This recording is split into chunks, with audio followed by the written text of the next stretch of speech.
I'm a big fan of Castlevania in general. I've played almost every single game, all of the Metroidvania games at this point, all of the spin-offs, just all the handheld games, all the original console releases, the Sega Genesis one.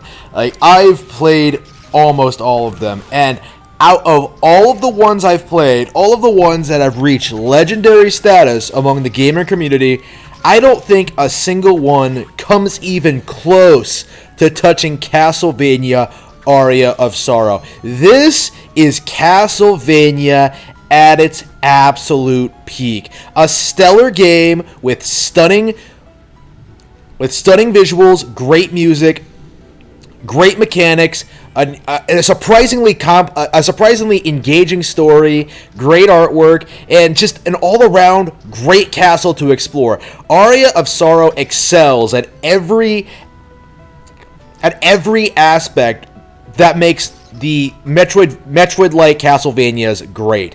It far surpasses Symphony of the Night in gameplay, in style, in difficulty balance, and in secrets you can uncover. It even has a better true final boss, a truer conclusion to the entire saga. It's much more satisfying to unlock. This, to me, was the apex of Castlevania. This is where they seriously could have ended the entire fucking series and done it in a glorious fashion. It's that good. Like, Nintendo Power gave it a 10 out of 10 back in the day, and, I still consider it, better than any other Game Boy Advance, one of the best Game Boy Advance games ever made. And honestly, I think, playing it again, probably better than the Game Boy Advance Metroid titles as well, Metroid Zero Mission and Metroid Fusion, because it's longer, it has a lot more going on, there's more things to unpack.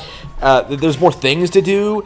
It's more engaging. Like, it just, the game just delivers on every aspect. It's so much fun to play. Like Castlevania has always done a great job at sort of making like this sort of gothic, macabre sort of environment, like appealing to younger audiences, right? Like, they originally came out on Nintendo hardware, after all, the NES days, right? You're going out fighting vampires, monsters, all these things, and this game doesn't really shy away from that original idea as being like a sort of gothic action-adventure game series that is suitable for young audiences. And it just takes it to a whole other level. It's phenomenally good. It's so impressive.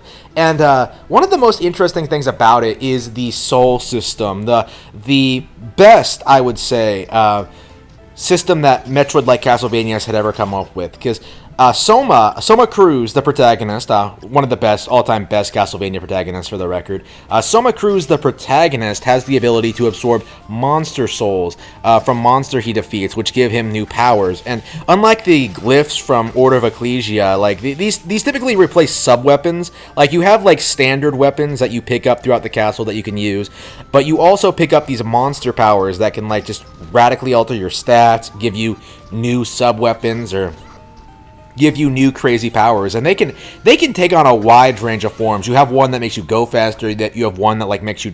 You have ones that transform you into animals. You have like typical sub weapons that give you more range. And because of the random nature of them, because you won't be picking up necessarily the best ones every playthrough, there's no way to simply burn through the game and get the best weapons available, unless of course you grind, unless you pick a specific spot and like grind for the best ones.